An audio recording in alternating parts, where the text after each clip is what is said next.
as they have done over the last few days. I think there's increasing anxiety in here, and perhaps in Italy they understand the mindset of Libya far more clearly than in other parts of Europe.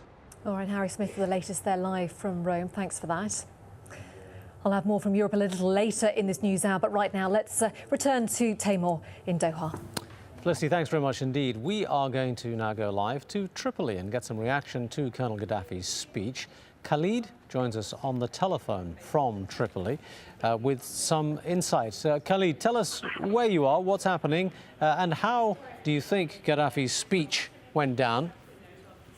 Okay.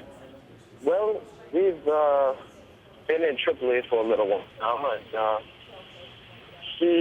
his speech just didn't seem to carry much weight for his people.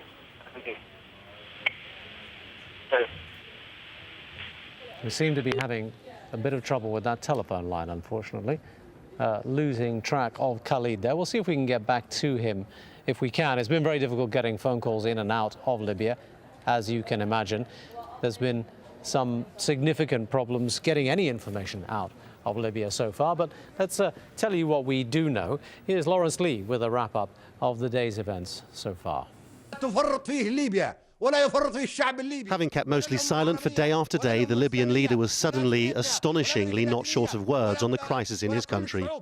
In an address which will no doubt be described as rambling by many commentators, he variously blamed the media, America, Britain, Italy, and hallucinogenic drugs forced on young protesters for causing the trouble in his country. It was a speech long on emotion, and he tried his hardest to appeal to anti-colonialist sentiment in Libya. But behind all the anger, there seemed to be one key message. He had created Libya. He would never leave. I will not leave the country, and I will die as a martyr at the end. All the same, the pressure on him is now immense. Several major cities across Libya under the control of the opposition. If anything, the violence meted out to the protesters seems to have been a tactical mistake by Gaddafi's regime, simply hardening the popular resolve. There have been many who've said there's no point backing down now because they'd simply be killed anyway. Images of the dead continue to surface, many extremely gruesome, some people torn limb from limb, adding to allegations that the military haven't only been using gunfire, but artillery as well.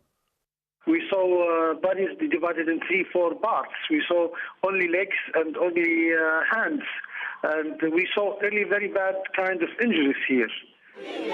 It's also ironic that Gaddafi, who for decades has styled himself as a saviour of the pan-Arab world, appears now so reviled across the region. From Dubai to Baghdad, ordinary Arabs have been expressing solidarity with the uprising, saying they hope the people bring their leader down. I hope they rip him apart in the Green Square. I hope all the Libyan people get him and join together.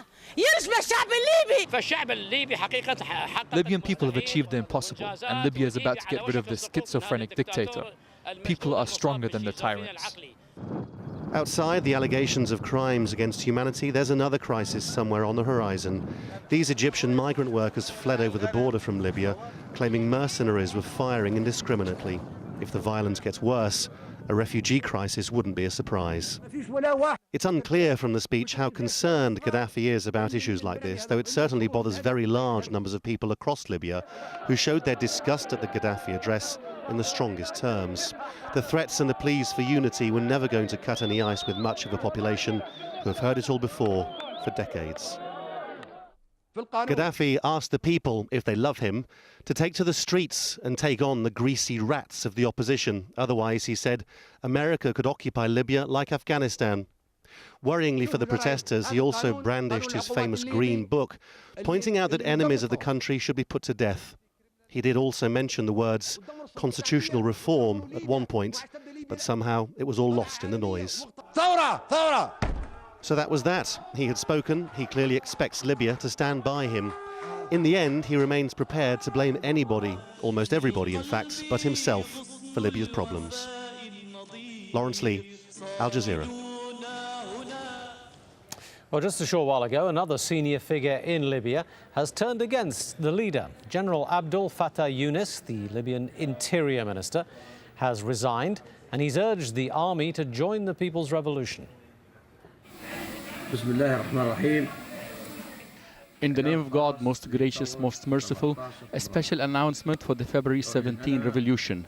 I, General Abdul Fattah Yunus al-Ubaidi, have resigned all my posts in response to the revolution of February 17th, in my total conviction and firm belief that it is faithful and legitimate demands. I urge all the armed forces to be at the service of the people of the revolution of February 17th to help them achieve victory. Well, Colonel Gaddafi has been rapidly losing friends in the international community because of the action he's been taking against the protesters.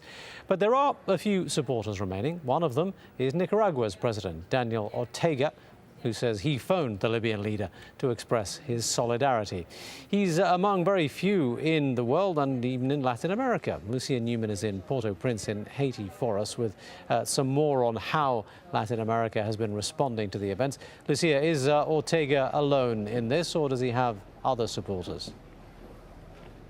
I would say he's pretty much alone in this, at least this time, even though Ortega is part of the ALBA group, and that is the group of Latin American left-wing countries, which, of course, Nicaragua, Cuba, Venezuela, Bolivia, and Ecuador are part. But this time, Ortega is going it alone. For example, Cuba's Fidel Castro, who has considered himself a friend of Colonel Gaddafi, put out an editorial saying that it was much too early to tell if what is happening what is being reported to be happening in Libya, in his words, is true, partly true, or false. In other words, he's being very, very reluctant to come out in support of Gaddafi, particularly with all these reports of atrocities taking place against the Libyan people. The same thing is true of Venezuela, whose President Hugo Chavez visited Colonel Gaddafi in Libya just last October. But the Venezuelans, too, are saying, look, he's not in our country,